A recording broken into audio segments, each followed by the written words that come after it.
Now we will discuss parallax method first.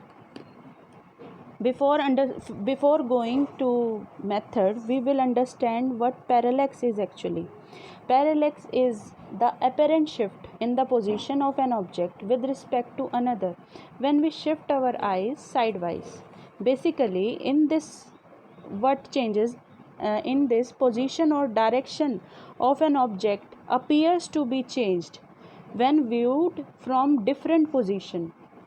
We will understand basically by taking an example here. Suppose we take a pen and it is at a position O, and we will start looking at this pen by our left eye while closing the right one. The path of seeing this object will be seen by our left eye, suppose at point L. Similarly, for our right eye, while closing the left eye, this will appear at point R. Now here, what is changed? Distance between the object and the eyes doesn't change here. It is actually the change in position, that is from position L to position R.